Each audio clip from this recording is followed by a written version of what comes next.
Hello, everyone. Welcome to Imagination in Action. This is our ninth curating conversations in the Davos Dome. This year, we are dedicating an entire day to hard-hitting discussions on how AI is actively reshaping our future.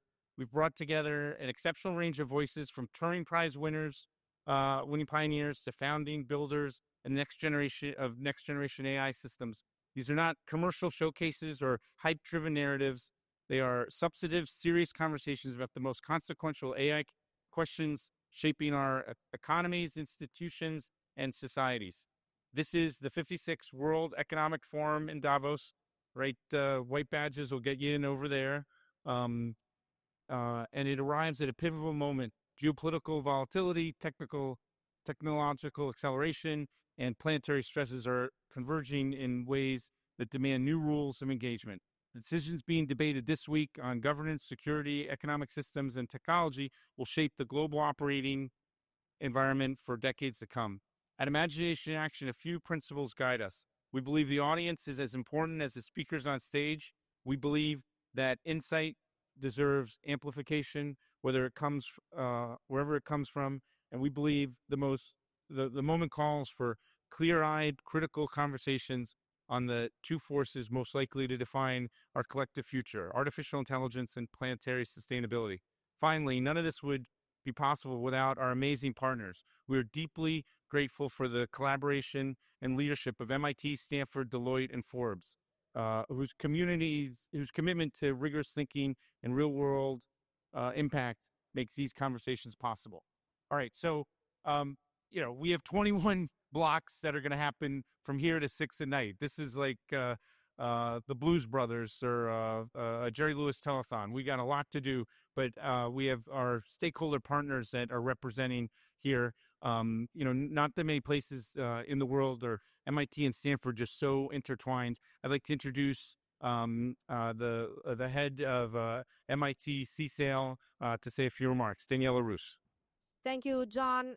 Good morning, everyone. Thank you for joining us in this very special event. The MIT CSAIL, Stanford High, Imagination in Action, Deloitte and Forbes collaboration is really a special event. It is designed to be something rare in the AI conversation right now.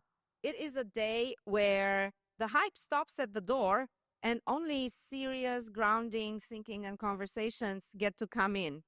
And so this day is not about vague promises like AI will change everything. It is about how technically, economically, societally, and practically we are going to approach AI, and we are currently approaching AI. Now, my organization, MIT CSAIL, is the largest academic research lab in the world. We have over 1,600 members, and these days, everyone has a very strong focus in AI. And the focus is from ideas to unlock new ways of thinking about AI and new capabilities to technical solutions that improve today's models, and to studies on societal and economic impacts as well as applications. We train some of the best students in the world.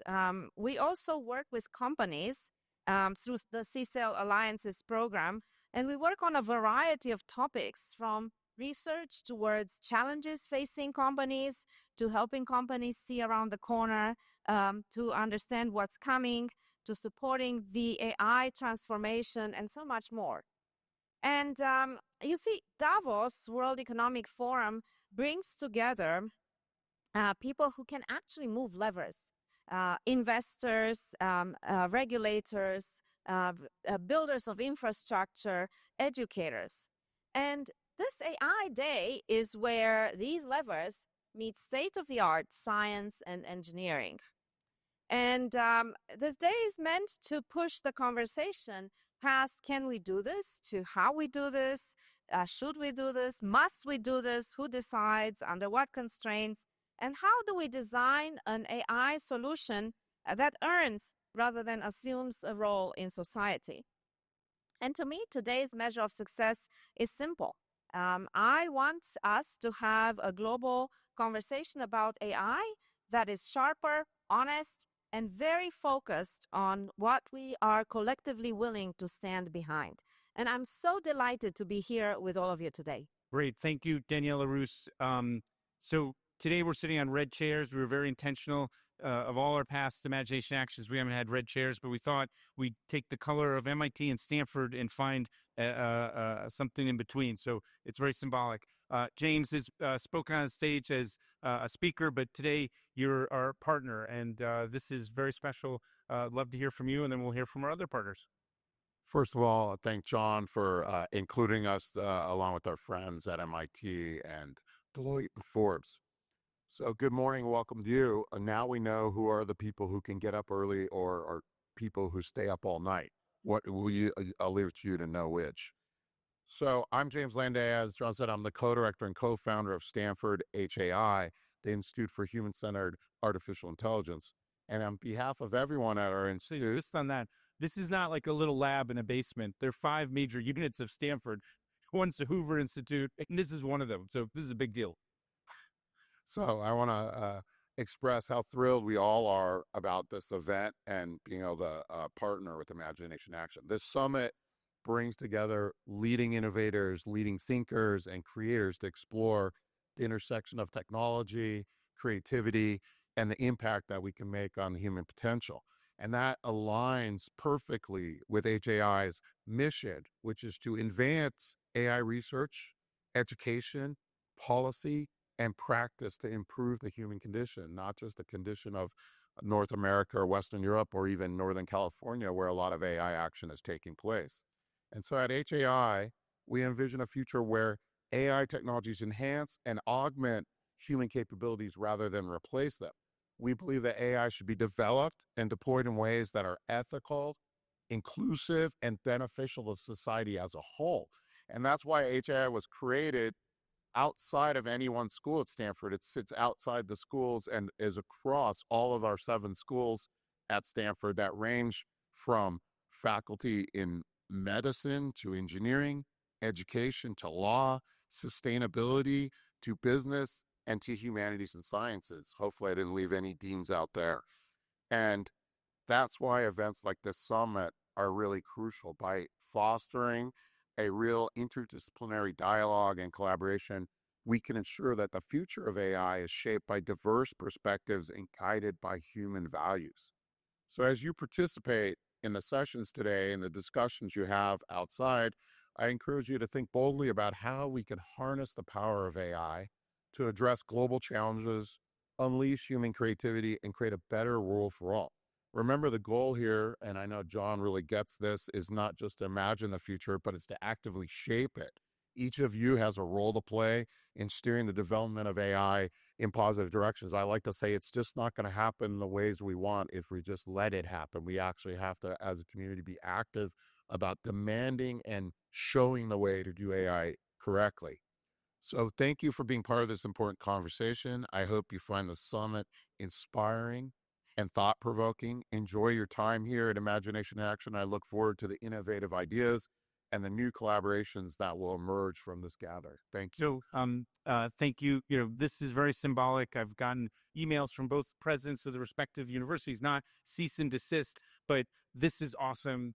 We need this more than ever. I'm going to ask Randall to go last. He created 30 Under 30. He's one of the most respected media leaders in Forbes over 100 years, is such a key part of this. But I want to ask Stacy. Stacy's the global deputy CEO. That means she's number 2 of a multinational company. She oversees 4 global businesses, and she drives global transformation. She is the one that's overseeing investing in Gen AI and also sustainability. And she's made a career safeguarding trust and capital markets. Deloitte, thank you. We don't have other partners that we're highlighting. You're our lead partner. Will you say what today means to you, and thank you for your support? Thank you, John, and it's a pleasure to be up here with all of these amazing sponsors of today. I want to just spend a moment on why we're talking about the inflection of intelligence on this stage. All of us have experienced a number of inflections. It was an inflection point for information when the internet made information available instantaneously and globally. And it was an inflection point of communication when social media made many-to-many communication ubiquitous. But we're this is the state of inflection of intelligence, and we really see drivers of that in our 4th annual State of AI in the Enterprise report that's going to be released tomorrow. We're seeing enterprises move from experimentation to scaling. 25% of them would say they've got AI in production today, but over 50% are saying they're going to get there in the next 3 to 6 months. And that is an inflection point.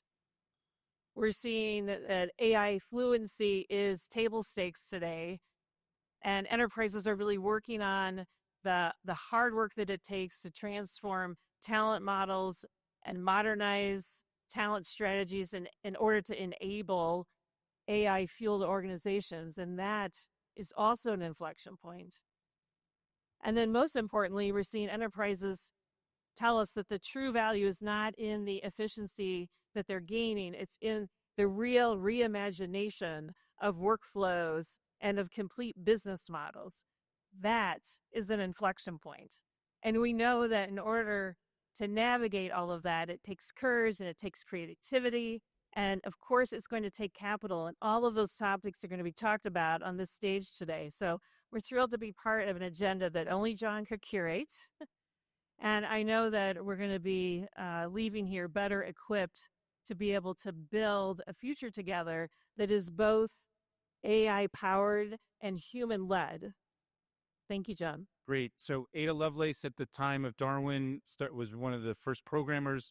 This is a 100-year-old MIT yearbook, reflects the reaction to the Industrial Revolution. MIT and Stanford are both institutes that prepared people for that moment. We're in a similar AI revolution. I hold up a Star Trek communicator. If you know your Star Trek, the Wrath of Khan happens 250 years from now. A lot of people are talking about the United States turning 250 as of this upcoming summer, but I think it's important we dream about the future. I'd like the 5 of us to stand up here, and Randall, I want you to close us out. We've been doing this for a bunch of years. I said to Randall, I need a brother from another mother to help make this happen. Forbes gave such legitimacy that we were, had something worth telling the world. We're going to report a lot of content today here and on all multiple stages, but the content is really for the internet, for the world, and we want to change the vector of society for good and not go in a death spiral. Randall, can you say the closing remarks? The whole world actually is looking at Davos today, and I think it's very appropriate, that we are talking about the future and trying to build a future, and everything we are talking about, like John said, will be shared with the world. So the world is listening, hopefully, and hopefully we will be a positive part of it all day. Thanks, John. Great. And let's hands in, teamwork, bust a move.